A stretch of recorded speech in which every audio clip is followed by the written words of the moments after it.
The church was filled with white roses and golden light streaming through stained glass windows. My grandson Michael looked radiant in his tuxedo, and his bride Sarah was absolutely beautiful. I had spent months helping plan this perfect day, contributing $25,000 from my retirement savings to make their dreams come true.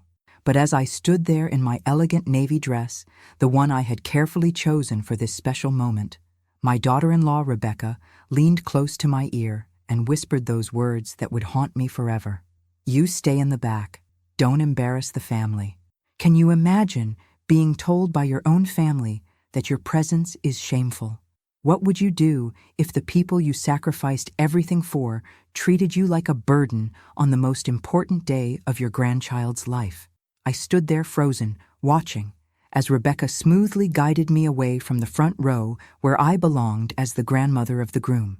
She seated me in the very last pew, behind distant relatives and family friends who barely knew Michael. My heart shattered into 1,000 pieces, but I remained silent.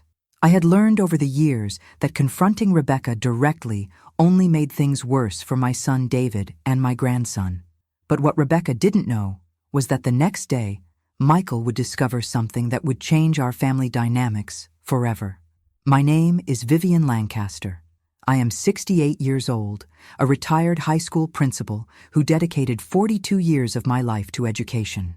After my husband Robert passed away 5 years ago, I thought my golden years would be spent surrounded by the love of my family. Instead, I found myself constantly walking on eggshells, trying to maintain peace while being systematically pushed to the margins of my own family's life. The wedding ceremony continued, and I watched from my banished position as Michael and Sarah exchanged vows. My heart swelled with pride and love for my grandson, the boy I had helped raise when Rebecca claimed she was too busy with her social commitments to handle a crying baby. I remembered countless nights rocking him to sleep, helping him with homework, attending every soccer game when his parents were too occupied with their careers. Rebecca had married my son David 15 years ago, and from the very beginning, she made it clear that she saw me as competition rather than family. She was a real estate agent who prided herself on her social status and connections. To her, I was just an old woman who didn't fit into her carefully curated image of success. She never directly confronted me in front of David, but her campaign of subtle humiliation had been relentless over the years. During family dinners, she would seat me at the far end of the table. At Christmas gatherings, she would introduce me as David's mother to her friends, never as Michael's grandmother. She convinced David that I was becoming too clingy and that they needed their space. Gradually, my invitations to family events became fewer, and when I was included, I was always made to feel like an afterthought. But this wedding day was different. This was supposed to be about Michael, about family, about love transcending everything else. As I sat in that back pew, watching my grandson promise to love and honor his bride, I made a promise to myself. I would no longer accept being treated as if my love and presence were shameful. The ceremony concluded, and as everyone moved toward the reception hall, I noticed something peculiar. Michael kept looking back at me with a confused expression. He had expected to see me in the front row, and when he couldn't find me there, his eyes searched until they landed on me in the very back. The look on his face told me everything I needed to know. He had no idea that his mother had banished his beloved grandmother to the shadows. At the reception, Rebecca continued her performance. She made sure I was seated at a table with elderly relatives I barely knew, far from the family table where I belonged. She orchestrated the family photos carefully, managing to exclude me from most of them, or positioning me so far to the side that I could easily be cropped out later. Every smile, every gesture was calculated to remind me of my place in her version of our family hierarchy. But as the evening progressed, I watched Michael growing increasingly uncomfortable. He kept glancing my way, and I could see the wheels turning in his mind. This young man, who had spent countless hours in my kitchen learning family recipes and stories, who had called me every week during college just to chat, was beginning to realize that something was terribly wrong with this picture. The moment that would change everything came during the toasts. David spoke beautifully about his son. Rebecca gave a perfectly rehearsed speech about welcoming Sarah into the family, and then Michael took the microphone. What happened next would expose Rebecca's true nature to everyone present and give me back the dignity she had tried so hard to strip away. I remained silent that evening, maintaining the grace and composure that had served me well through 4 decades of dealing with difficult students, parents, and administrators. But I was no longer the woman who would accept disrespect in the name of keeping peace. The next chapter of my life was about to begin, and Rebecca had no idea what she had awakened in me. Michael stood at the podium with the microphone in his hand, his eyes scanning the reception hall filled with family and friends. The golden lighting cast a warm glow over the elegant venue, but I could see something troubled in his expression. He had been searching for me throughout the evening, and each time our eyes met, his confusion seemed to deepen. "Thank you all for being here to celebrate this incredible day with Sarah and me," he began, his voice strong and clear. "Marriage is about family, about the people who shape us and love us unconditionally." His gaze found mine in the back corner of the room, and I saw his jaw tighten slightly. "I want to thank my parents for their love and support, and I especially want to acknowledge someone very special." Rebecca shifted uncomfortably at the family table, clearly expecting him to praise her elaborate planning and coordination efforts. She had spent weeks telling everyone how she had single-handedly orchestrated the perfect wedding, conveniently omitting my financial contribution and countless hours of help.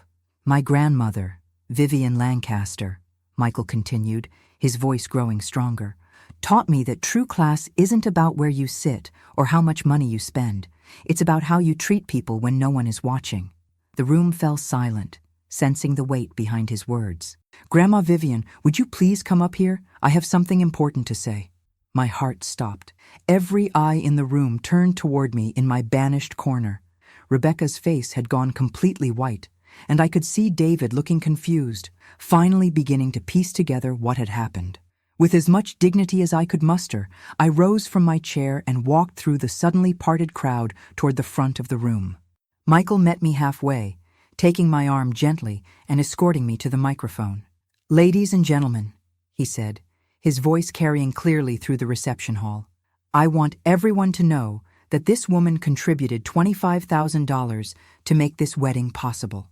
She spent countless hours helping with planning, addressing invitations, and coordinating details. She raised me when my parents were building their careers, and she has been the most constant source of love and wisdom in my life." The room erupted in surprised murmurs. Many of the guests had no idea about my contributions, and I could see Rebecca's carefully constructed narrative crumbling before her eyes. Her friends, who had been praising her all evening for the beautiful wedding she had created, were now looking at her with questioning expressions. "But most importantly," Michael continued, his arm around my shoulders, "I want everyone to understand that this woman belongs in the front row of every family celebration, not hidden in the back as if she's someone to be ashamed of." His voice cracked slightly with emotion. "Grandma, I am so sorry. I had no idea what was happening until I couldn't find you where you belonged tonight." The applause that followed was thunderous, but it wasn't the polite, expected applause of a wedding toast. It was the sound of people recognizing truth and justice. I looked out at the crowd and saw faces I had known for years, neighbors and family friends who were finally understanding the dynamics they had witnessed but never quite comprehended. Rebecca sat frozen at the family table, her perfectly applied makeup unable to hide the fury and humiliation in her eyes. She had built her social standing on the illusion of being the perfect daughter-in-law, the woman who had everything under control. Now, in front of everyone who mattered to her, that illusion was shattering. David was staring at his wife with an expression I had never seen before. For 15 years, she had convinced him that I was becoming demanding and difficult in my old age, that my expectations were unreasonable. But seeing me relegated to the back of his son's wedding, hearing about my financial contribution that he knew nothing about, was opening his eyes to a pattern he had been blind to. Sarah, the beautiful bride, took the microphone next. "Mrs. Lancaster," she said, her voice clear and strong, "I want you to know that you are not just welcome in our family. You are essential to it. Thank you for everything you've done for Michael and for making our wedding day so special." She paused, looking directly at Rebecca. "Family means including everyone who has loved and supported us, not just those who fit a certain image." The message was clear, and everyone in the room understood it. Sarah, barely 24 years old, had just delivered a masterclass in grace and strength, while simultaneously calling out the behavior that should never have been tolerated. As the evening continued, something remarkable happened. People began approaching me, sharing memories and expressing their appreciation. Rebecca's own friends started asking me about my career in education, genuinely interested in my stories and experiences. The woman who had spent years trying to make me invisible was now watching as I became the center of positive attention. But I knew this public revelation was just the beginning. Rebecca would not take this humiliation lightly, and she would certainly retaliate. What I didn't expect was how quickly her true nature would reveal itself, or how deep her resentment toward me actually ran. Later that evening, as guests began to leave, I overheard Rebecca speaking urgently to David near the coat check. "This is exactly what I've been trying to protect you from," she hissed. "She's manipulative, turning Michael against us, making herself look like the victim. Can't you see what she's doing?" David's response surprised both of us. "What I see," he said quietly, "is that my mother contributed $25,000 to our son's wedding, and I didn't even know about it. What I see is that she was sitting in the back row like a stranger while we took credit for everything she helped create. The ride home that night was silent, but my mind was racing. I had spent 5 years tiptoeing around Rebecca, trying to maintain peace at any cost. Tonight had shown me that my silence hadn't protected anyone. It had only enabled her behavior to escalate. Michael's brave stand had given me something I thought I had lost forever: my voice. But I also knew that Rebecca would not simply accept this new reality. She had built her identity around controlling the family narrative, and tonight had shattered that control completely. The real battle was just beginning, and I needed to be prepared for whatever came next. The next morning arrived with that particular clarity that follows a life-changing event. I sat in my kitchen, the same kitchen where I had taught Michael to make my famous chocolate chip cookies, holding a cup of coffee and replaying every moment from the previous evening. The wedding had ended with dignity restored, but I knew Rebecca well enough to understand that her silence was not surrender. It was strategy. My phone rang at exactly 8:30.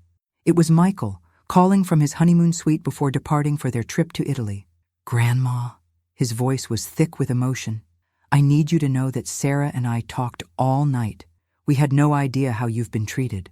Mom has been telling us for years that you preferred smaller gatherings, that big family events made you tired. We believed her because we trusted her." The manipulation ran deeper than I had realized. Rebecca hadn't just excluded me. She had crafted an entire narrative to justify my absence, making it seem like my own choice. It was brilliant in its cruelty, and it explained why David and Michael had never questioned my gradual disappearance from family celebrations. "Michael," I said gently, "you couldn't have known. Your mother is very skilled at presenting things in a way that seems reasonable on the surface. But that's just it, Grandma. Sarah made me think about all the family photos from the past few years. You're barely in any of them. At Christmas, you always seem to leave early. At my graduation, you sat so far back we could barely see you.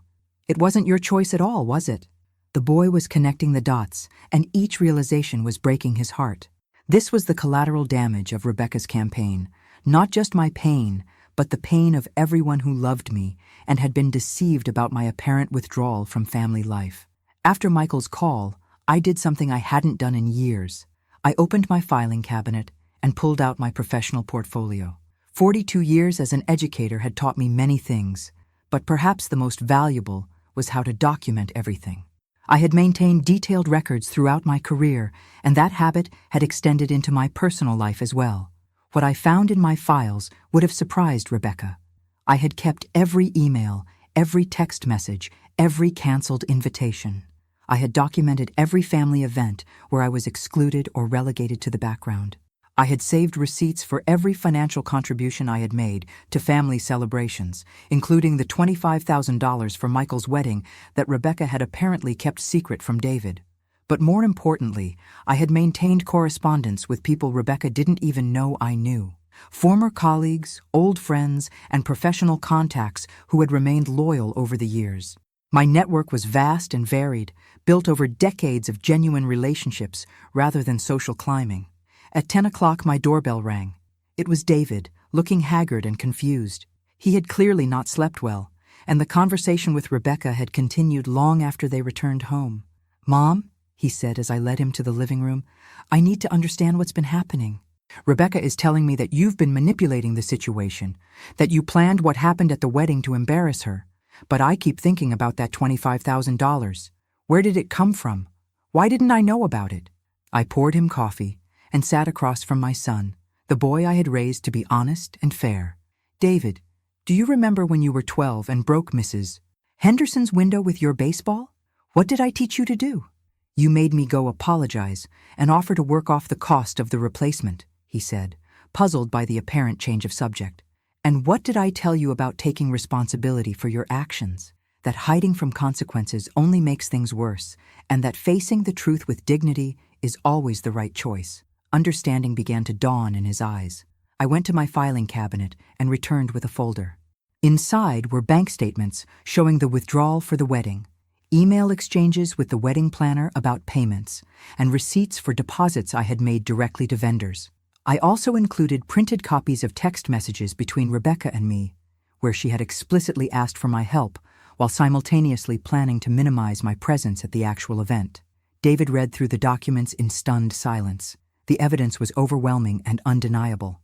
His wife had not only accepted a substantial financial contribution from me, but had actively worked to erase my involvement while taking credit for the generosity I had shown.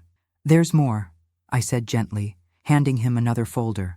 This one contained years of documentation, photos from family events where I had been systematically excluded, email chains where Rebecca had canceled my invitations at the last minute, and even a particularly damaging series of messages where she had discussed her strategies for managing the grandmother situation with her sister. David's face went through a series of emotions as he read: confusion, anger, hurt, and finally, a deep sadness that told me he was beginning to understand the full scope of what had been happening under his own roof. "Mom, why didn't you tell me?" he asked, his voice barely above a whisper. "Because every time I tried, Rebecca had a reasonable explanation. I was being too sensitive. I was misunderstanding her intentions. I was becoming difficult in my old age. And you believed her because she's your wife, and you should believe your wife. I understood that, even when it hurt." The truth was more complex than I was admitting. I had tried to speak up early in their marriage, but Rebecca had been clever. She never excluded me in front of David, never spoke rudely to me when he was present. She had isolated me gradually, so gradually that each individual incident seemed minor and possibly accidental. But I had learned something important in my years as a principal. Bullies rely on their victims' silence.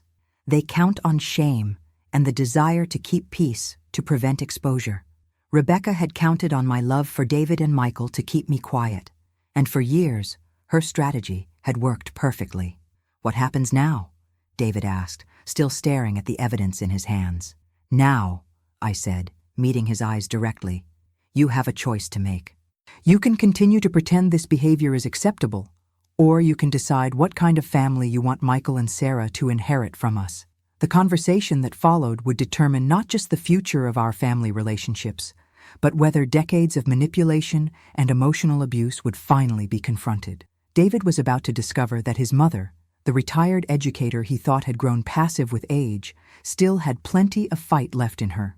That same afternoon, while David was still processing the documentation I had shown him, my phone began ringing with calls that would change everything.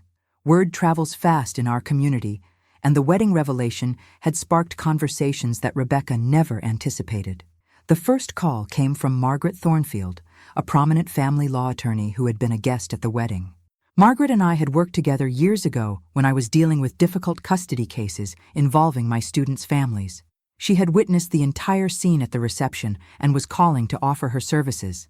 "Vivian," she said without preamble, "what happened last night was emotional abuse, plain and simple. I've seen this pattern before. Elder isolation within families. If you're interested, I'd like to discuss some options for protecting yourself moving forward." Margaret's call was followed by another from Dr. Patricia Chen, a retired psychologist who had been seated near me at the wedding. "I've been watching family dynamics like this for 30 years, she said. What I witnessed last night was textbook manipulation and scapegoating. If you ever need professional documentation of what you've experienced, I'd be happy to provide it. But the most surprising call came from Sandra Martinez, Rebecca's own sister-in-law, married to Rebecca's brother Carlos. Sandra had never spoken to me directly before, always maintaining polite but distant interactions at family gatherings. "Mrs. Lancaster," Sandra's voice was shaking, "I need to tell you something. Rebecca has been doing this for years, not just to you. She's isolated Carlos from his friends, convinced him that his parents are too demanding, and she's been working on turning their teenage daughter against her own grandparents. Last night, watching what she did to you, I finally understood the pattern." Sandra's revelation was staggering. Rebecca's behavior wasn't personal animosity toward me. It was a systematic approach to controlling family narratives and maintaining her position as the central figure in everyone's lives. She had been practicing this manipulation across multiple relationships, isolating people from their support systems, and then presenting herself as the reasonable, put-upon party. "There's something else," Sandra continued. "Carlos has been struggling financially for months. Rebecca convinced him to invest in some real estate scheme that went bad, but she's been telling everyone that your family is the one with money problems. She's been spreading rumors about your finances, suggesting that you're becoming unreliable and possibly developing memory issues." The cruelty was breathtaking.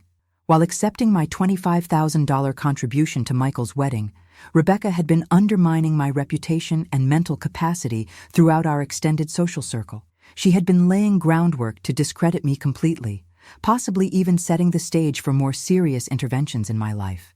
By evening, I had received 7 more calls from wedding guests who wanted to share their observations or offer support. Each conversation revealed another piece of Rebecca's elaborate strategy. She had been playing a long game, positioning herself as the devoted daughter-in-law, caring for an increasingly difficult elderly woman, while simultaneously benefiting from my resources and contributions. The most damaging information came from Janet Morrison, the wedding planner. Janet called to apologize for something I hadn't even known about. "Mrs. Lancaster, I feel terrible about this. 3 weeks before the wedding, Rebecca called and changed the seating arrangements.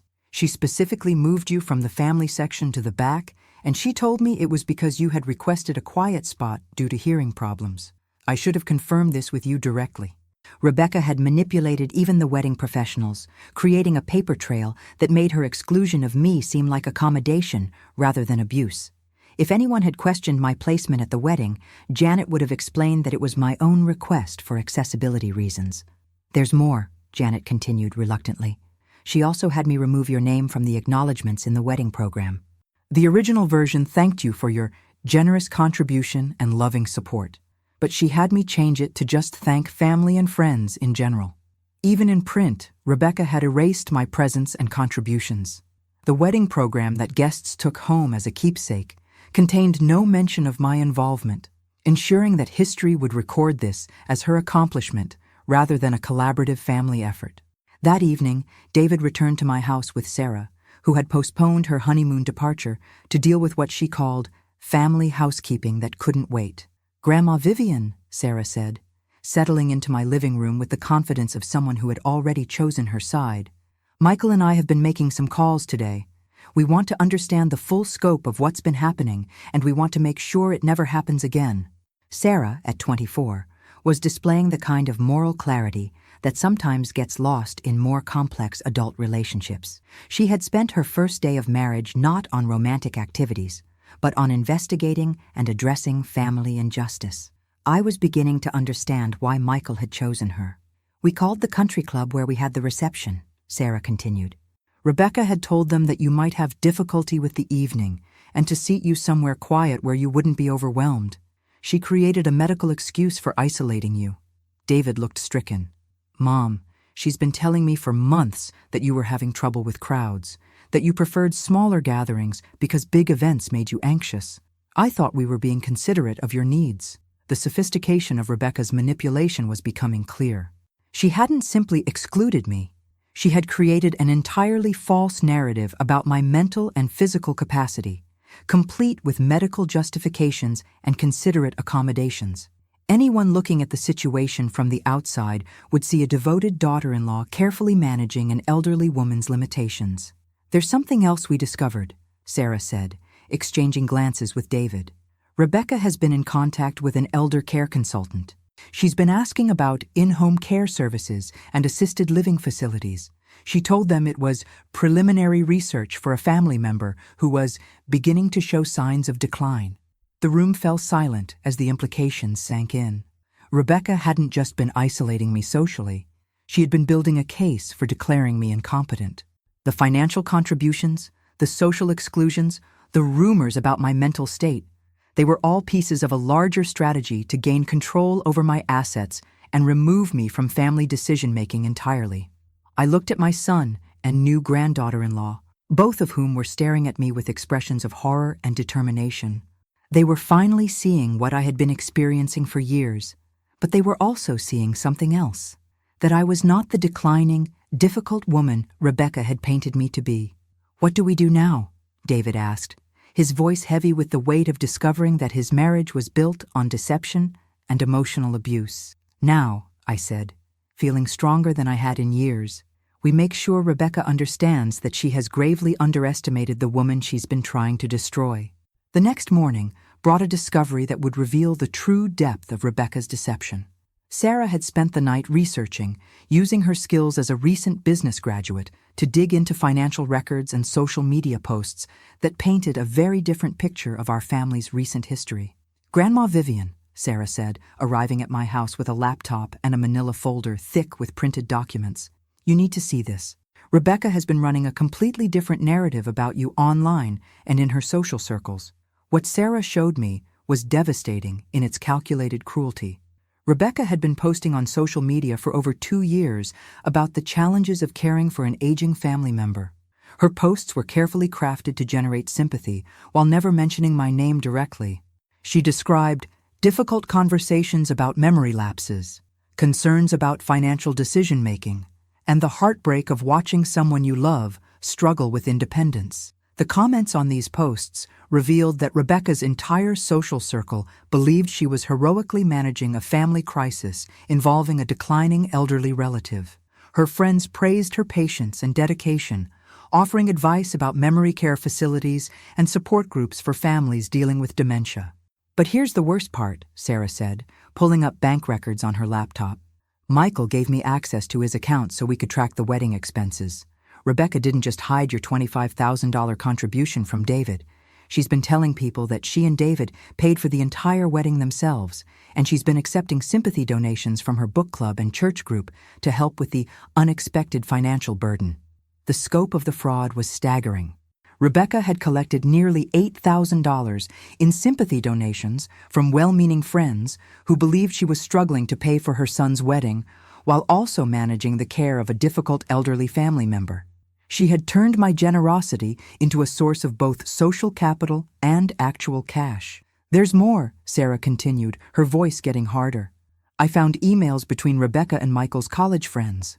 She's been uninviting you from his birthday parties and graduation events for years, telling people that you're not up for big gatherings anymore, and that they should keep things small and quiet for everyone's comfort." Each revelation was like a physical blow. Rebecca had systematically erased me from my grandson's life, creating a false narrative about my limitations, while positioning herself as the protective gatekeeper managing my supposed decline. Michael's friends, people I had known since he was in elementary school, had been avoiding me for years because they believed I was suffering from dementia or severe social anxiety. The documentation Sarah had gathered revealed a 3-year campaign of character assassination so subtle and consistent that even I hadn't grasped its full scope. Rebecca had been preparing for this endgame for years, creating a paper trail and social consensus that would support any future actions she might take regarding my independence or finances. David arrived as Sarah was showing me the final piece of evidence, a series of text messages between Rebecca and her sister discussing the Vivian problem and strategies for moving things along before she becomes completely unmanageable. "Look at this," Sarah said, pointing to a message from just 6 months ago. Rebecca had written, The wedding might be the perfect opportunity to demonstrate that she's becoming unpredictable. If she causes a scene or acts inappropriate, everyone will see what we've been dealing with. Then we can move forward with the competency evaluation. David read the message 3 times before speaking. She was planning to use my son's wedding to publicly humiliate my mother. She was hoping Mom would react badly to being excluded so she could point to it as evidence of mental instability. The diabolical nature of the plan was breathtaking. Rebecca had orchestrated my exile to the back of the wedding precisely because she hoped it would provoke an emotional outburst that she could then use as evidence of my declining mental state. My dignified silence, which I had maintained to avoid embarrassing Michael, had actually ruined her strategy. "But here's what she didn't count on," Sarah said with a smile that reminded me of Michael's determination. Michael's speech created the exact opposite effect. Instead of you looking unstable, she looked cruel. Instead of you seeming confused and demanding, you looked dignified and mistreated. Her plan backfired completely. The irony was perfect. Rebecca's carefully orchestrated public humiliation had instead become her own exposure. The wedding guests who were supposed to witness my inappropriate behavior had instead witnessed her systematic cruelty. The sympathy she had been cultivating for years as the long-suffering caregiver had evaporated in one evening. But Sarah's investigation had revealed something else, something that would give us leverage Rebecca never expected us to have. "Grandma, do you remember Rebecca's investment advisory business? The one she started 2 years ago to help older adults manage their finances more effectively?" I did remember. Rebecca had been proudly telling everyone about her new venture, positioning herself as an expert in elder care financial planning. She had even suggested several times that I might benefit from her services, though I had politely declined. "Well," Sarah continued, "it turns out she's been using your family story as a case study in her marketing materials. She has a whole presentation about recognizing the warning signs of cognitive decline that includes details that could only come from our family situation. She's been making money by presenting you as an example of what families need to watch out for." The betrayal was complete. Rebecca had not only isolated and manipulated me within our family, but she had commodified my supposed decline, using false narratives about my mental state to build credibility in her professional life. She had turned her abuse of me into a business model. David was staring at the evidence with an expression I had never seen before. The man who had spent 15 years defending his wife's behavior, explaining away her cruelties as misunderstandings or oversensitivities on my part, was finally seeing the calculated nature of what had been happening. "She's been building a case," he said quietly.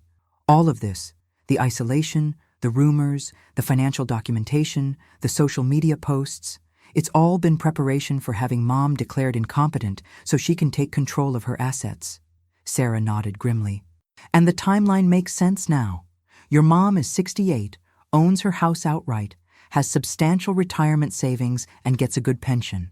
If Rebecca could establish guardianship, she'd have access to everything. The wedding exclusion was supposed to be the final piece of evidence she needed." The room fell silent as we all contemplated how close Rebecca had come to succeeding.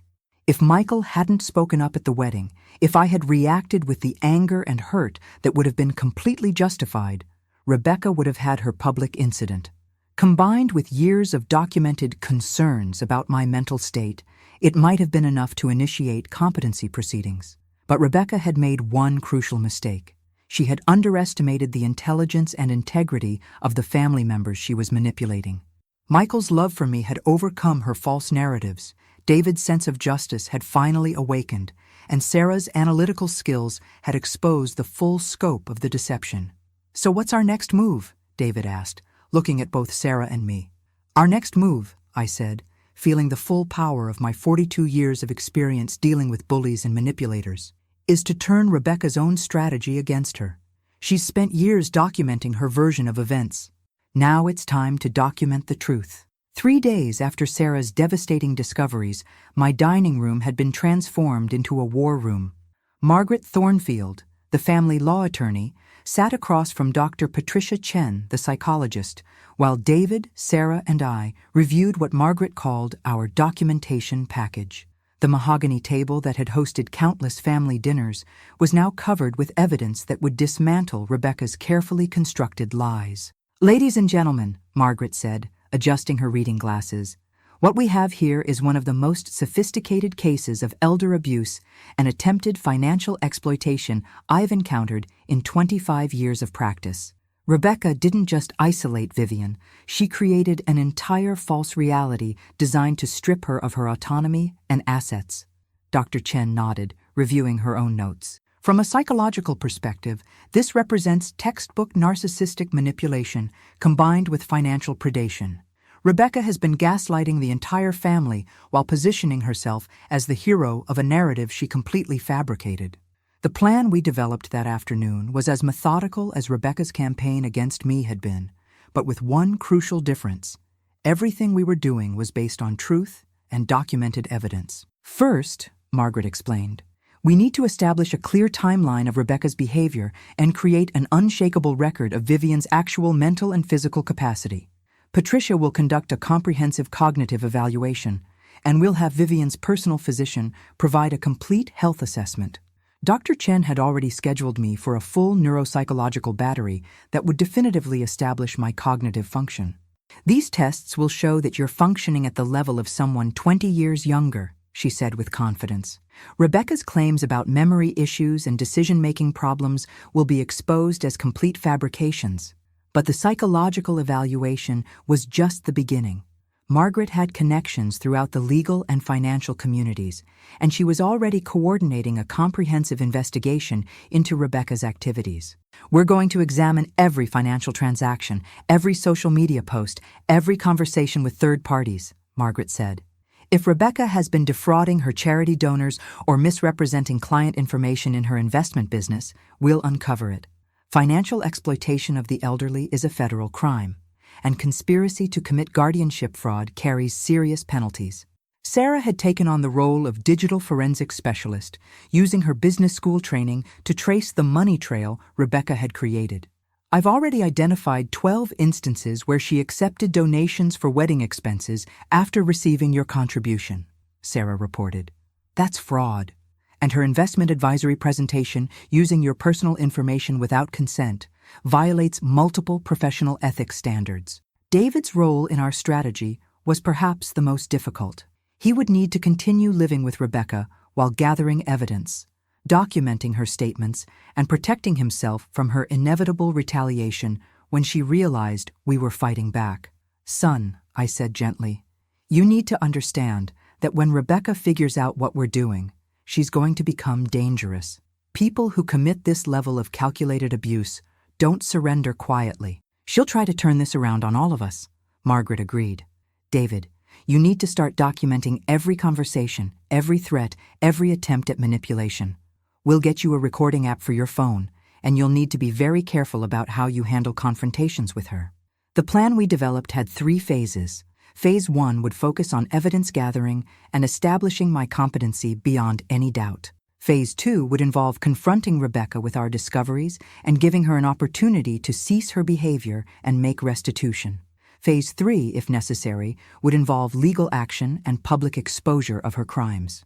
"But here's the thing," Margaret said, leaning forward with the intensity that had made her legendary in courtrooms. "We're not just protecting Vivian. Rebecca has done this before, and she'll do it again. Her sister-in-law Sandra was right. This is a pattern. If we don't stop her now, she'll find other vulnerable family members to exploit." Dr. Chen had been researching Rebecca's background and had uncovered troubling information. I spoke with colleagues who work with her investment advisory firm. There have been informal complaints about her aggressive approach to older clients, suggestions that she pushes them toward decisions that benefit her more than them. No formal investigations yet, but a pattern of concerning behavior. The scope of Rebecca's potential victims was becoming clear. She hadn't just targeted me. She had built an entire business model around exploiting vulnerable older adults by gaining their trust and then systematically undermining their confidence and independence. "There's something else," Sarah said, pulling out her laptop. "I found Rebecca's private social media account, the one she uses with her investment clients. She's been posting about successful interventions with families where she helped them transition elderly relatives to more appropriate care settings. She's describing forced nursing home placements as success stories. The evidence was mounting that Rebecca had turned elder abuse into a professional specialty. Her business wasn't just about financial planning. It was about identifying vulnerable older adults and manipulating their families into relinquishing control over their lives and assets. "Here's what we're going to do," Margaret said, outlining our immediate strategy. "Vivian, you're going to continue behaving exactly as you always have, with dignity, intelligence, and strength. We want Rebecca to keep underestimating you. David, you're going to play confused and conflicted, letting Rebecca believe she still has control over your perspective. Sarah, you're going to maintain the appearance of being a naive newlywed while continuing your investigation. The psychological aspects of our counter-campaign were as important as the legal ones. We needed Rebecca to reveal more of her strategy, to document her methods, and to potentially expose other victims she might be targeting. Most importantly, Dr. Chen added, we need to protect Michael from Rebecca's retaliation. She's going to try to turn him against all of you, convince him that you're the ones being manipulative. We need to prepare him for what's coming." As our planning session concluded, I felt something I hadn't experienced in years. The exhilaration of fighting back against injustice with intelligence and resources, rather than simply enduring it with grace. Rebecca had spent years systematically dismantling my place in my own family, but she had made one crucial error. She had underestimated not just my strength, but the love and loyalty of the people who truly knew me. "One more thing," Margaret said as we prepared to leave. "Vivian, I want you to understand something. What you've endured for the past few years would have broken many people. The fact that you maintained your dignity, continued contributing to your family, and never lost your essential kindness despite systematic abuse shows a strength that Rebecca could never understand or possess. The battle ahead would require all of that strength, but for the first time in years, I wouldn't be fighting alone." The next 2 weeks unfolded like a carefully choreographed intelligence operation. Every member of our team had specific roles, and Rebecca remained completely unaware that her years of manipulation were being systematically documented and dismantled. Dr. Chen's cognitive evaluation results exceeded even our expectations. The comprehensive neuropsychological testing showed that my mental acuity was in the 97th percentile for my age group, with memory function and decision-making capabilities that surpassed many people decades younger. The report explicitly stated that I showed no signs of cognitive decline, dementia, or any condition that would impair financial or personal decision-making capacity. "Vivian," Dr. Chen said when she delivered the results, "your cognitive function is so strong that any competency challenge would be laughable in court. Rebecca's claims about memory issues and confusion are not just false, they're provably ridiculous." But the psychological evaluation revealed something else equally important. The testing had identified signs of chronic stress and hypervigilance consistent with prolonged emotional abuse. Dr. Chen's report documented that I had been living in a state of constant alertness for potential humiliation or exclusion, a psychological pattern typical of abuse victims who have learned to anticipate and minimize attacks. "This is crucial evidence," Margaret explained. "It shows that you've been responding rationally to an actually abusive situation, not creating problems due to mental decline. Rebecca's gaslighting has been so effective that even you began to doubt your own perceptions." Meanwhile, Sarah's financial investigation was uncovering a web of deception that extended far beyond our family. She had traced Rebecca's charity fraud to multiple organizations, discovering that she had collected sympathy donations from her church, book club, neighborhood association, and professional networks by claiming financial hardship while secretly accessing my contributions. She raised over $12,000 by lying about paying for Michael's wedding, Sarah reported during one of our evening strategy sessions. But here's the worst part. She's been doing this for years. I found evidence of similar donation drives for David's birthday parties, Christmas celebrations, and family vacations. She's been monetizing fake financial struggles while actually using your money for everything. David's role as our inside source was proving invaluable, though emotionally devastating for him. He had been carefully documenting Rebecca's statements and had recorded several conversations where she revealed the depth of her manipulation. "Listen to this," David said, playing a recording from his phone. Rebecca's voice came through clearly. "Once we get the competency evaluation completed, we'll have access to all of her accounts. The house alone is worth $400,000, and her retirement fund is substantial. We can use the guardianship to manage everything appropriately." The recording was damning. Rebecca was discussing my assets as if they were already hers, planning to use fraudulent competency proceedings to gain legal control over my finances. But even more disturbing was her casual tone. This wasn't a desperate scheme. It was a calculated business plan. "There's more," David continued, his voice heavy with disgust. "She's been in contact with that elder care consultant again. She's scheduled what she calls a family intervention for next week. She's planning to ambush you with claims about memory problems and demand that you submit to a competency evaluation." Margaret smiled grimly. "Perfect. Let her proceed with her plan. We'll be ready for her intervention with our own documentation. When she presents her false claims about Vivian's mental state, we'll counter with professional evaluations that expose her lies. She'll destroy her own credibility." But Sarah had uncovered the most shocking evidence yet. Her investigation into Rebecca's investment advisory business had revealed that she was using her access to elderly clients' personal information to identify potential targets for financial exploitation. "Look at this," Sarah said, showing us Rebecca's client files. "She's been documenting personal details about her clients' family dynamics, financial vulnerabilities, and psychological profiles. This isn't financial planning. It's predator research. The files contain detailed notes about clients who were isolated from family, showing signs of cognitive decline, or vulnerable to influence. Rebecca had been systematically identifying older adults who could be manipulated, then positioning herself as their trusted advisor while working to undermine their relationships with protective family members. "Here's the most disturbing part," Sarah continued. "I found correspondence between Rebecca and nursing home administrators. She's been receiving referral fees for convincing families to place elderly relatives in specific facilities. She's literally profiting from breaking up families and institutionalizing older adults." Margaret's expression was murderous. "This is a criminal enterprise.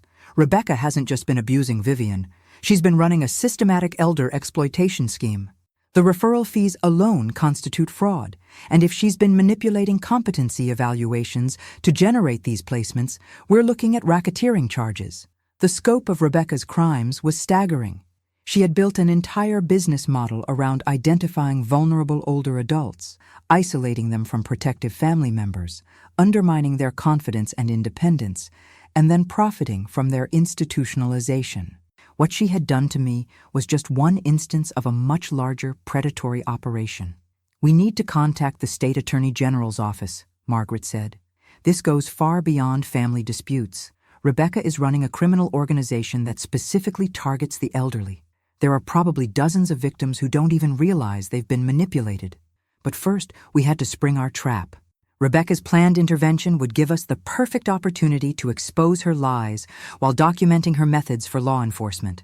We would let her proceed with her false competency claims, then systematically dismantle every argument with professional evidence while recording the entire confrontation. "Here's how this is going to work," Margaret explained. "When Rebecca presents her intervention, Vivian will appear cooperative and slightly confused, just enough to encourage Rebecca to reveal more of her strategy. We'll have Dr. Chen present as an independent evaluator, and she'll conduct her own assessment right there in front of everyone." Dr. Chen nodded. "I'll ask questions that will demonstrate Vivian's complete competency while giving Rebecca opportunities to make false claims about memory problems or confusion. Every lie she tells will be immediately contradicted by Vivian's obviously excellent cognitive function." Sarah had arranged for comprehensive video documentation of the intervention. "I'll be recording everything from multiple angles," she said. "When Rebecca makes her claims about memory issues or financial confusion, we'll have clear evidence of both her lies and your actual capabilities." The plan was elegant in its simplicity. We would use Rebecca's own strategy against her, allowing her to reveal the full scope of her manipulation while documenting her criminal behavior for law enforcement. Her intervention would become her confession. "There's one more thing," David said quietly. "Rebecca has been in contact with Michael. She's planning to use his honeymoon absence to push this through quickly, before he can interfere again. She thinks she can present him with a fait accompli when he returns." The timing was crucial. Rebecca believed she had a narrow window to complete her takeover of my life before Michael could mount another defense. She was rushing toward what she thought would be her final victory, but she was actually rushing toward her complete exposure. "Let her come," I said, feeling the full power of righteous anger combined with superior preparation. After 42 years of dealing with bullies, I'm ready to teach Rebecca what happens when you underestimate a woman who has spent her life fighting for what's right. The morning of Rebecca's planned intervention arrived with unseasonable clarity. From my kitchen window, I could see her car already parked across the street at 7:30, though our meeting wasn't scheduled until 10 o'clock. She was surveilling my house, probably documenting my morning routine to support whatever narrative she had prepared about my declining capabilities. What Rebecca couldn't see was the sophisticated preparation happening inside my home. Margaret had arrived before dawn to position recording equipment throughout the living room, disguised as ordinary household items. Dr. Chen was already in my study, reviewing her evaluation protocols one final time. Sarah had spent the night setting up multiple camera angles that would capture every gesture and expression during the confrontation. "Remember," Margaret said as we conducted our final briefing, "Rebecca is going to try to control the narrative from the moment she walks in. She'll have talking points prepared, probably written documentation of incidents that never happened, and she'll try to make you seem confused or defensive. Doctor." Chen adjusted the small recording device pinned to her jacket. "I'll be taking notes throughout the conversation, documenting every claim Rebecca makes about your mental state.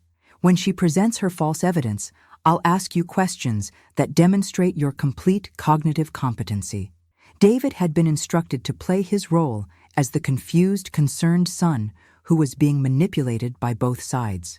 His performance would be crucial. Rebecca needed to believe she still had his support while we documented her manipulation techniques. At exactly 10 o'clock, Rebecca knocked on my front door. She had brought reinforcements, the elder care consultant she had hired, a woman named Patricia Reeves who specialized in family intervention services, and surprisingly, her sister-in-law Sandra, who I now realized was part of our operation rather than Rebecca's. "Good morning, Vivian," Rebecca said, with the artificial warmth she had perfected over 15 years of family gatherings. "I hope you don't mind that I brought some people who can help us have a productive conversation about your future care needs." I invited them in with the slightly bewildered politeness of someone who didn't quite understand why this meeting was necessary. "Of course, dear. Though I'm not sure what care needs you're referring to, I've been feeling quite well lately." Patricia Reeves immediately took charge, which was exactly what we had expected. "Mrs. Lancaster, your family has asked me to facilitate a conversation about some concerns that have been raised regarding your recent behavior and decision-making patterns." "What concerns?" I asked, allowing just a hint of confusion to creep into my voice. Rebecca opened her folder with the confidence of someone who believed she held all the cards. "Vivian, we've been worried about you for months. David and I have noticed that you've been having trouble with memory, making unusual financial decisions, and becoming increasingly isolated from family activities." Each word was a lie, delivered with such practiced sincerity that I almost admired the performance. Rebecca had clearly rehearsed this intervention many times, probably in front of a mirror. "I don't understand," I said, looking genuinely puzzled. "I feel like I've been participating in family activities. I contributed to Michael's wedding. I helped with the planning." "That's exactly what we're concerned about," Rebecca interrupted smoothly. "The $25,000 you gave for the wedding was impulsive and financially irresponsible. You didn't discuss it with anyone, and it represented a substantial portion of your savings." Patricia Reeves nodded approvingly and made notes. "Excessive financial generosity without family consultation is often an early sign of diminished capacity." Dr. Chen, who had been introduced as an independent specialist, spoke up. "Mrs. Lancaster, can you tell me about your decision-making process for that wedding contribution?" This was my moment to demonstrate the careful thought and planning that had gone into my gift. "Well, I had been saving specifically for Michael's future milestones since he was born. I have a separate account for family celebrations, and I researched wedding costs in our area to determine an appropriate contribution. I calculated that $25,000 would cover approximately 1/3 of a quality wedding, which seemed like a reasonable grandparent contribution. Rebecca's face showed the first flicker of concern. My answer was detailed, logical, and completely contradicted her claims about impulsive behavior. "But you didn't discuss it with David or me," Rebecca pressed. "That kind of major financial decision should be made collaboratively." "I wasn't aware that my gift-giving required your approval," I replied mildly. "I've been managing my own finances successfully for 46 years. Patricia Reeves jumped in with her prepared talking points. "Mrs. Lancaster, your family has also expressed concerns about your social withdrawal. They've noticed that you've been attending fewer family gatherings and seeming uncomfortable in group settings." Dr. Chen looked up from her notes. "Can you describe your recent social activities for me?" "Well," I said thoughtfully, "I've been attending my book club every Tuesday, volunteering at the Literacy Center on Thursdays, and I have dinner with my neighbor Margaret twice a week. Last month, I went to a conference for retired educators, and I'm planning a trip to visit my college roommate in Vermont." Sandra, who was supposed to be supporting Rebecca's narrative, nodded approvingly. "That sounds like a very active social schedule." Rebecca shot Sandra a warning look. "But you haven't been coming to family dinners, and you seemed overwhelmed at Michael's graduation party." "I haven't received invitations to family dinners in months," I said with genuine confusion. "And I was seated so far from the family table at the graduation party that I couldn't hear the conversations. I thought perhaps you preferred smaller gatherings." Dr. Chen made extensive notes. "Mrs. Lancaster, can you tell me what you had for breakfast this morning?" 2 pieces of whole wheat toast with almond butter, a cup of coffee with cream, and half a grapefruit. I also took my daily vitamins, a multivitamin, vitamin D, and omega-3 supplements. "And can you tell me today's date and the current president?" "Today is Thursday, October 15th, 2025.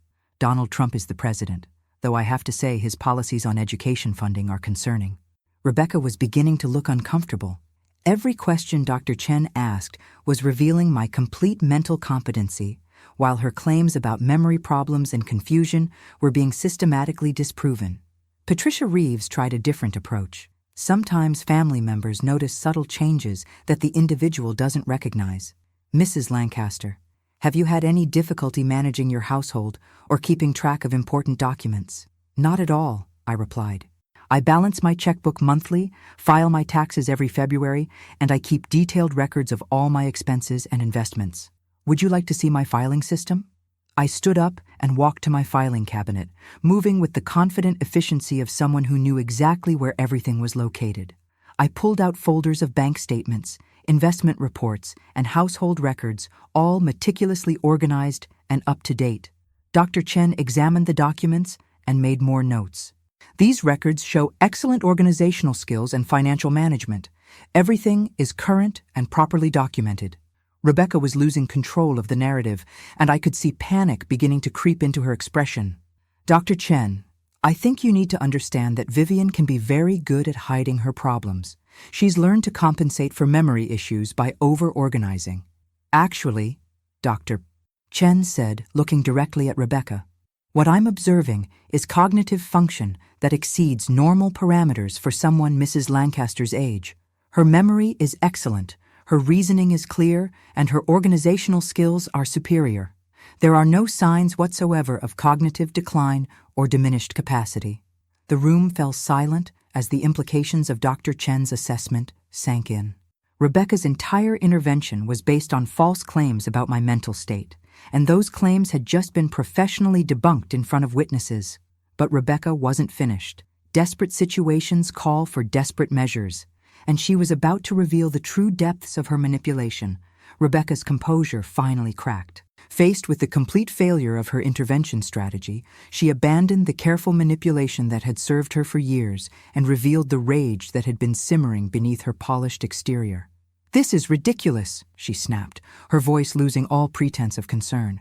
"David, your mother is obviously coaching herself for this meeting. She's been preparing answers to make herself look competent, but we all know what's really happening here." "Doctor," Chen looked up sharply from her notes. What exactly do you think is really happening, Mrs. Lancaster? She's manipulating everyone, Rebecca said, pointing at me with undisguised fury. She uses her money to control family decisions. She plays the victim to get sympathy, and she's turning Michael against his own parents. This whole competency evaluation is just another performance. Patricia Reeves looked increasingly uncomfortable. As a professional elder care consultant, she was trained to recognize actual cognitive decline, and nothing she had observed during our meeting supported Rebecca's claims. Mrs. Rebecca Lancaster, the assessment I'm witnessing doesn't align with the concerns you described when you hired my services. Because she's hiding it. Rebecca's voice was rising, and the mask of the concerned daughter-in-law was completely gone. She's manipulative and controlling, and she's been destroying our family for years. David, tell them about how she interferes with our parenting decisions, how she undermines our authority with Michael. David looked genuinely confused, which wasn't difficult since Rebecca's claims bore no resemblance to reality. Mom has never interfered with our parenting. She's always been supportive and respectful of our decisions. That's not true! Rebecca stood up abruptly, her professional demeanor completely shattered. She's been filling Michael's head with stories about how we mistreat her, convincing him that we're the problem. She planned that whole scene at the wedding to embarrass me in front of everyone. Dr. Chen made extensive notes as Rebecca's tirade continued. This was exactly what we had hoped for, Rebecca revealing her true motivations and methods while being recorded from multiple angles. Mrs. Rebecca Lancaster, Dr. Chen said calmly, can you provide specific examples of when Mrs. Vivian Lancaster has demonstrated memory problems or poor judgment? She gave away $25,000 without telling anyone, Rebecca shouted. That's not normal behavior for someone her age. Actually, Sandra spoke up quietly, generous grandparent contributions to weddings are quite common. My parents gave us $30,000 for our wedding 10 years ago. Rebecca whirled on Sandra with fury. You don't understand the situation. This isn't about the money. It's about the pattern of behavior that shows she's losing her capacity to make rational decisions. What pattern? Dr. Chen asked, pen poised over her notepad. Rebecca seemed to realize she was trapped, but instead of retreating, she doubled down. The isolation, the paranoid thinking, the way she turns every family gathering into drama. She's been claiming that we exclude her from events, but the truth is that she makes everyone uncomfortable with her demands and complaints. I had remained silent throughout this outburst, but now I spoke with the quiet authority that had commanded respect in countless school board meetings and parent conferences. Rebecca, I have documentation of every event I've been excluded from, every invitation that was canceled, and every time you've repositioned me at family gatherings. Would you like me to share that information with Dr. Chen? Rebecca's face went white. She had no idea that I had been keeping records, and the confidence in my voice told her that my documentation was comprehensive and damaging. You see? Rebecca said desperately, turning to Patricia Reeves. This is exactly what I'm talking about.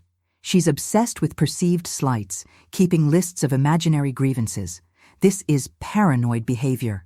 Dr. Chen stood up and walked to my filing cabinet, where I had placed the folder of documentation Sarah had helped me compile. Mrs. Lancaster, may I examine this evidence you mentioned? Of course, I said, maintaining my calm demeanor while Rebecca watched in growing horror. Dr. Chen spent several minutes reviewing the photographs, emails, and text messages that documented years of systematic exclusion and manipulation. When she looked up, her expression was grim. Mrs. Rebecca Lancaster, this documentation shows a clear pattern of social isolation and emotional manipulation directed at Mrs. Vivian Lancaster. These are not imaginary grievances. They are documented instances of family abuse. Patricia Reeves stood up abruptly. I need to excuse myself from this situation. Mrs. Rebecca Lancaster, the services you requested are not appropriate given what I'm observing here. Mrs. Vivian Lancaster shows no signs of diminished capacity, and the allegations you made when hiring me appear to be unfounded. Rebecca watched her hired expert walk away, taking with her any pretense of professional legitimacy for the intervention. But rather than retreat, Rebecca's desperation pushed her to reveal even more. You don't understand, she said, her voice becoming shrill. She's dangerous. She has too much influence over Michael, too much money, Too much control over family decisions. Someone needs to manage her before she causes real damage. What kind of damage? Dr. Chen asked, continuing to document Rebecca's statements. Financial damage, emotional damage to the family structure. She's undermining my role as Michael's mother, questioning my decisions, making David choose between his wife and his mother. Someone with that much money and influence shouldn't be allowed to manipulate family dynamics without oversight. Sandra gasped audibly. Rebecca, are you listening to yourself? You're talking about controlling another person's life because you don't like how they spend their own money or relate to their own family. You don't understand the situation, Rebecca repeated, but her voice lacked conviction now. She was beginning to realize that her intervention had become her own exposure. David finally spoke, his voice heavy with disappointment and anger. Rebecca, I think I understand the situation perfectly now. You've been lying to me for years about Mom's behavior, manipulating me into believing she was becoming difficult and demanding, when actually you've been systematically excluding and humiliating her. That's not true. Rebecca's voice cracked with desperation. I've been protecting our family from her interference and manipulation. Everything I've done has been to preserve our independence and authority as parents. Dr. Chen closed her notepad and looked directly at Rebecca. Mrs. Rebecca Lancaster, based on my professional assessment, Mrs. Vivian Lancaster shows excellent cognitive function, appropriate social behavior, and rational decision-making capacity. The concerns you raised about her mental state appear to be unfounded.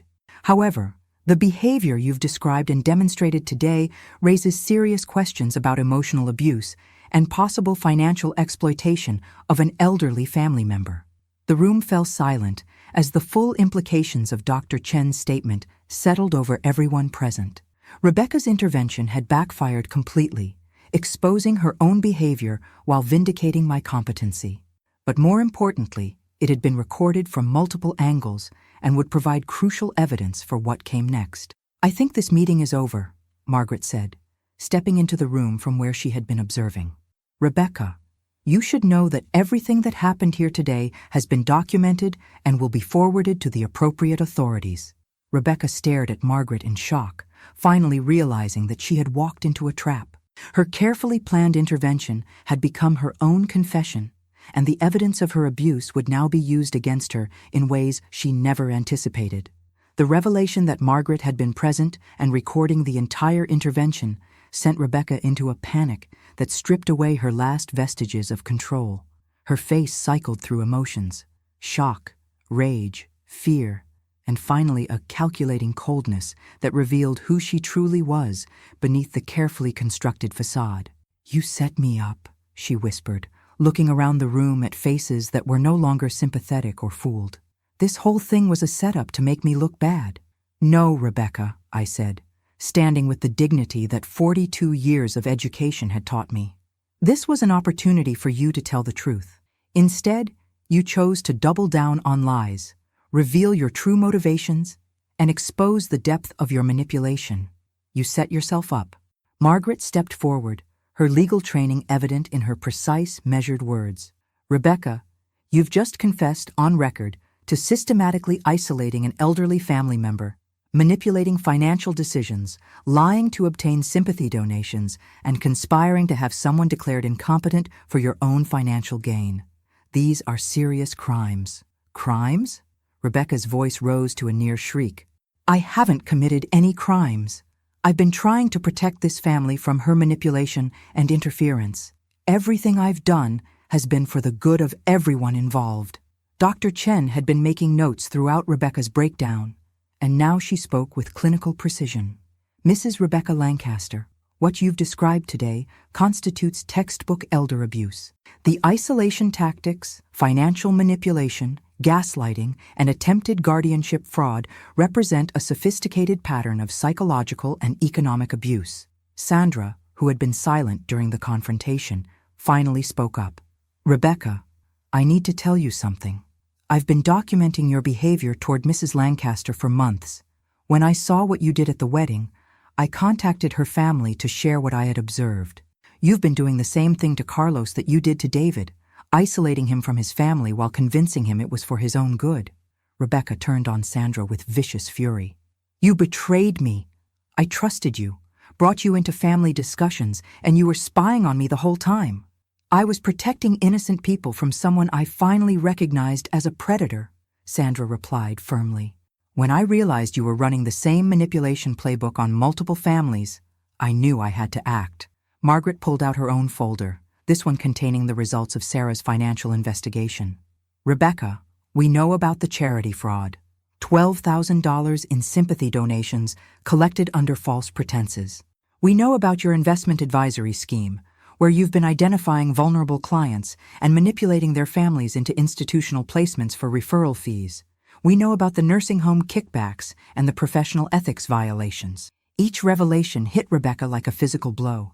Her carefully compartmentalized criminal activities were being exposed simultaneously, and the full scope of her predatory behavior was becoming clear to everyone in the room. You can't prove any of that, Rebecca said, but her voice lacked conviction. Those are just accusations and conspiracy theories. Sarah chose that moment to enter the room, carrying her laptop and a thick folder of printouts. Actually, Rebecca, we can prove all of it. Bank records, email correspondence, social media posts, client files from your business, and recordings of your conversations with nursing home administrators. Everything is documented and verified. Rebecca stared at Sarah with the kind of hatred usually reserved for mortal enemies. You little bitch, she snarled, abandoning any pretense of civility. You have no idea what you've done.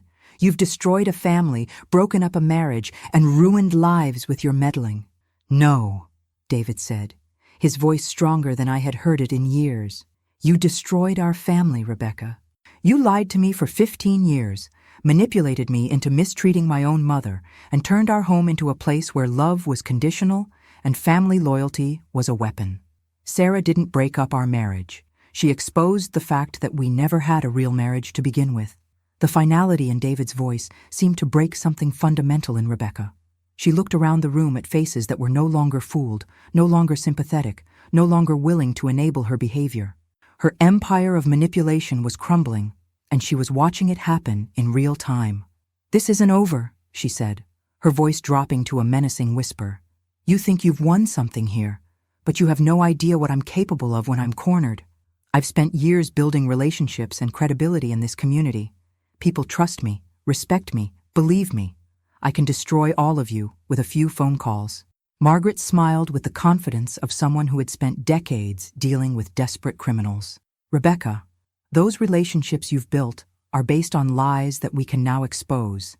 Those people who trust you will stop trusting you when they learn that you've been defrauding charities, exploiting elderly clients, and systematically abusing your own family members. Your professional credibility, Dr. Chen added, will evaporate when the state licensing board reviews the evidence of how you've been using client information to target vulnerable adults for exploitation. Sarah looked up from her laptop. And your social media following will be very interested to learn that your posts about caring for a declining family member were actually about abusing a perfectly competent woman while stealing her money and isolating her from her own family. Rebecca's threats were empty, and she was beginning to realize it. Every relationship she had built, every reputation she had cultivated, was based on false narratives that could now be systematically disproven.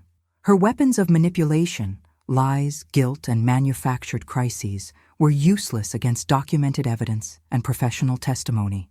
What do you want? She finally asked, her voice small and defeated. Margaret consulted her notes. First, you will immediately cease all contact with Mrs. Lancaster except through legal counsel.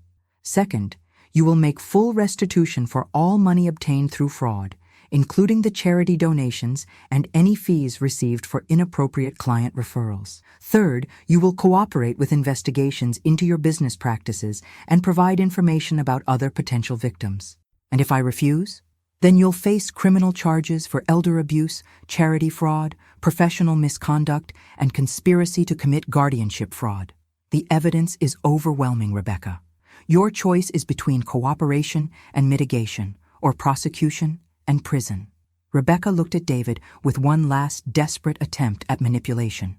David, you can't let them do this to me. I'm your wife, the mother of your child. Whatever mistakes I've made, we can work through them together. Don't let them destroy our family. David met her gaze with an expression of profound sadness and unmistakable resolve. "Rebecca, you destroyed our family years ago. I just couldn't see it until now. Our marriage is over, and I need you out of our house by the end of the week." The final collapse of Rebecca's world was swift and complete. Her last ally had abandoned her, her crimes were exposed, and her victims were no longer willing to suffer in silence. The woman who had spent years wielding power through manipulation and abuse was about to learn what it felt like to be powerless herself. The aftermath of Rebecca's exposure unfolded with the swift efficiency of long-delayed justice finally being served. Within 48 hours of our confrontation, the carefully constructed lies that had supported her manipulative empire began collapsing like dominoes throughout our community. Margaret had moved quickly to file formal complaints with the State Attorney General's office, the Professional Licensing Board for Investment Advisors, and the Elder Abuse Division of Social Services. The evidence we had gathered was so comprehensive that investigators fast-tracked the case, recognizing the sophisticated nature of Rebecca's criminal enterprise. "Vivian," Margaret called me on Friday morning, her voice filled with satisfaction. "You need to know what's happening. Rebecca's business license has been suspended pending investigation. 3 of her former clients have come forward with additional complaints, and the nursing home that was paying her referral fees has terminated their arrangement and reported her to authorities." The speed with which Rebecca's professional world collapsed was breathtaking. Once investigators began examining her client files and business practices, the pattern of exploitation became undeniable. She had been targeting vulnerable older adults for years, systematically undermining their family relationships while positioning herself as their trusted advocate, then profiting from their isolation and institutionalization. But the personal consequences were equally swift and devastating. David had filed for divorce and obtained a restraining order that prevented Rebecca from contacting me or entering my property. She had been forced to move out of their house and was staying with her sister, who was reportedly furious about being drawn into the scandal. Michael and Sarah had cut their honeymoon short and returned immediately when David called to explain what had been discovered. Michael's reaction to learning the full scope of his mother's manipulation was a mixture of rage and profound guilt. "Grandma," he said when he came to see me that Friday evening, "I keep thinking about all the times I should have questioned why you weren't at family events, why you seemed so distant at gatherings, why Mom always had explanations for your absence. I believed her lies, and I'm so sorry." "Michael," I said, taking his hands in mine, "you were her victim too. She spent years manipulating your perceptions and controlling information. The fact that you recognized the truth at your wedding and had the courage to act on it shows the kind of man you truly are." Sarah, meanwhile, had thrown herself into helping other potential victims. Her investigation skills had uncovered a network of families who had been affected by Rebecca's manipulation, either as clients of her investment business or as targets of her isolation strategies. We've identified at least 8 other cases where Rebecca convinced families to institutionalize elderly relatives unnecessarily, Sarah reported during one of our evening meetings. Some of these people have been in nursing homes for months, separated from their families based on false information Rebecca provided about their mental capacity. The scope of human suffering Rebecca had caused was staggering. Families had been torn apart, elderly people had been stripped of their independence and dignity, and all of it had been orchestrated by someone who presented herself as a caring professional helping families navigate difficult situations. Dr. Chen had been working with authorities to evaluate some of Rebecca's former clients, and her findings were damning. 3 of the people she had institutionalized show no signs of cognitive impairment that would justify residential care, she reported. They were placed in facilities based on false assessments and manipulated family dynamics. Margaret was coordinating legal action on behalf of multiple victims. "We're looking at a class action lawsuit against Rebecca personally, her business, and potentially the facilities that accepted inappropriate placements without proper evaluation. The financial damages alone could reach hundreds of thousands of dollars." But perhaps the most satisfying development was the reaction of Rebecca's social circle once the truth became public. The friends who had praised her dedication to caring for difficult family members, who had contributed money to help with financial struggles, who had admired her professional success in elder care, They were now publicly distancing themselves and privately expressing outrage at having been deceived. Sandra called to update me on the community reaction. Rebecca's book club expelled her when they learned about the charity fraud. Her church has asked her to step down from the financial committee. Even her real estate colleagues are avoiding her because they're worried about professional association with someone under criminal investigation. The woman who had built her identity around social status and community respect was watching both crumble in real time. The reputation she had cultivated so carefully was being systematically destroyed by the revelation of who she truly was beneath the facade. But the most profound change was in David. Freed from years of manipulation and gaslighting, he was rediscovering his own moral compass and reconnecting with the values I had tried to instill in him as a child. "Mom," he said during one of our long conversations about rebuilding our relationship, "I keep remembering things she said that should have been red flags, ways she isolated me from friends and family members who might have questioned her behavior. She didn't just abuse you, she abused me too, by making me complicit in behavior that went against everything you taught me about treating people with respect and dignity." The healing process would take time, but the foundation was solid. Michael and Sarah were planning to spend Christmas with me, and David would be joining us for the first time in years without Rebecca's manipulative presence casting a shadow over our family gathering. Margaret had one final update that brought particular satisfaction. The State Attorney General's office is using Rebecca's case as a model for updating elder abuse prosecution guidelines. Her methods were so sophisticated that they're creating new training materials to help investigators recognize similar patterns of manipulation and financial exploitation. Rebecca's criminal behavior, exposed and prosecuted, would now serve to protect other vulnerable older adults from similar predators. Her legacy would be the opposite of what she had intended.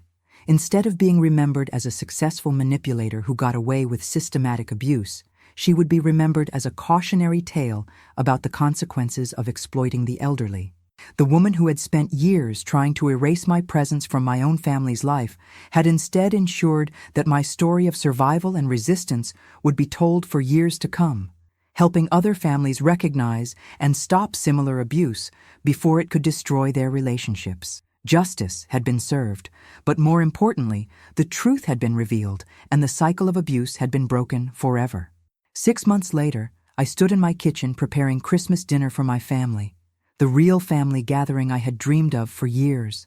Michael and Sarah were setting the table, their laughter filling the house with the warmth that had been missing for so long.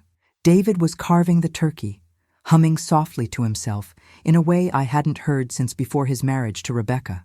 The transformation in our family dynamics had been remarkable.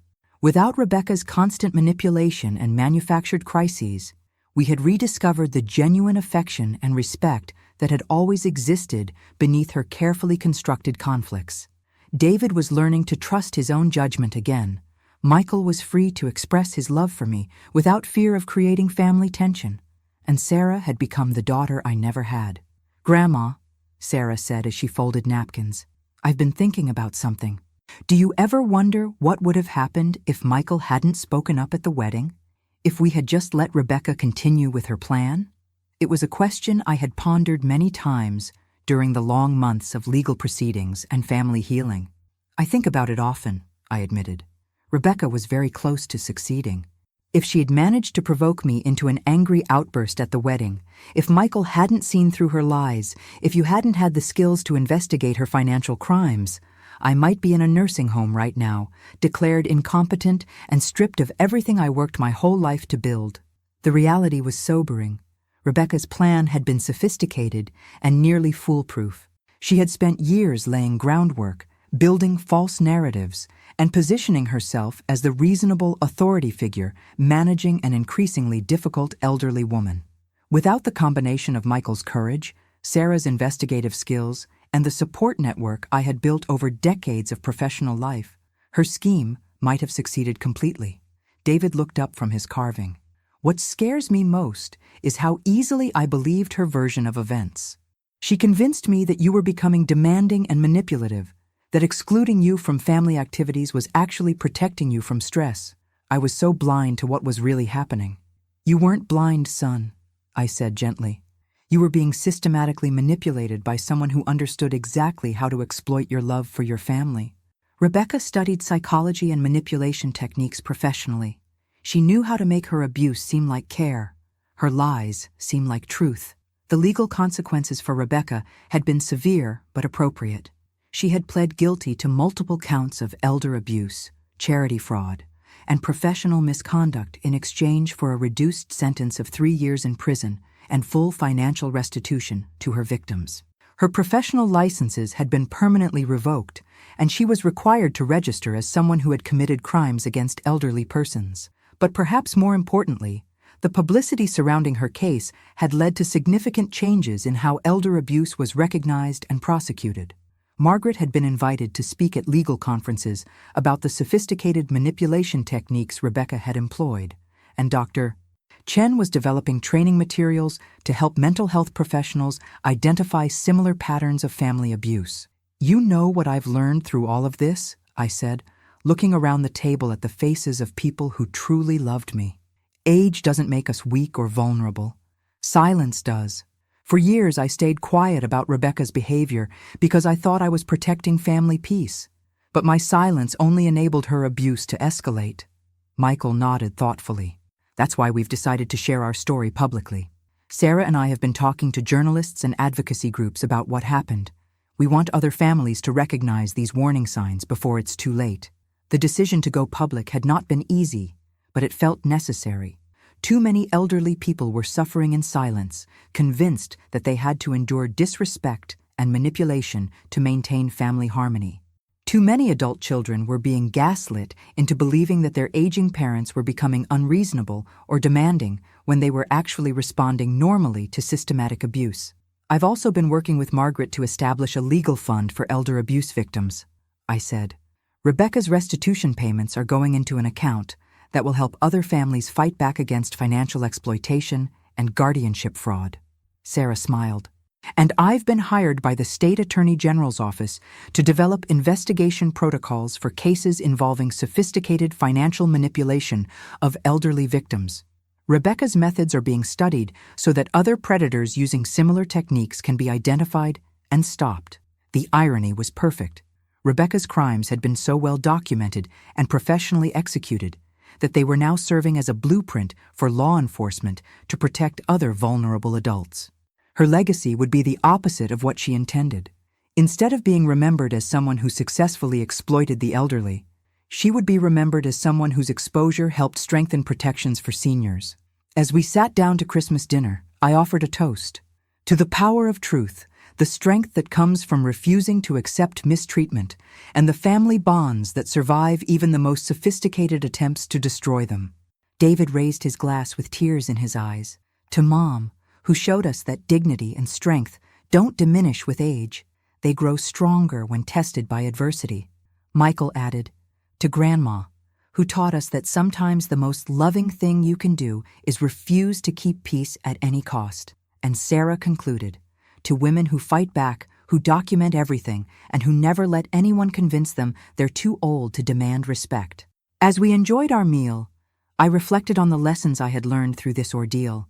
I had discovered that the skills I developed over 42 years in education, documentation, relationship building, strategic thinking, and the ability to recognize and confront bullying behavior were exactly what I needed to defend myself against a sophisticated predator. I had learned that age brings wisdom and resources that younger people often underestimate. My professional network, my financial independence, my decades of experience dealing with difficult people. These were strengths, not weaknesses, and they had been crucial to my survival and ultimate victory. Most importantly, I had learned that family love, when it's genuine, can survive even the most determined efforts to destroy it. Rebecca had spent years trying to turn my son and grandson against me, but truth and authentic affection had ultimately prevailed over manipulation and manufactured conflict. The phone rang as we were finishing dessert. It was Margaret, with news that made our celebration complete. "Vivian," she said, her voice filled with satisfaction, "I wanted you to know that the last of Rebecca's victims has been successfully relocated back to independent living. Mrs. Henderson, the 82-year-old woman Rebecca had placed in a nursing home 6 months ago, Her family brought her home yesterday. She's cognitively perfect and thrilled to be back in her own house. As I hung up the phone and returned to my family's warm conversation, I felt a deep sense of completion. Rebecca's reign of manipulation was over.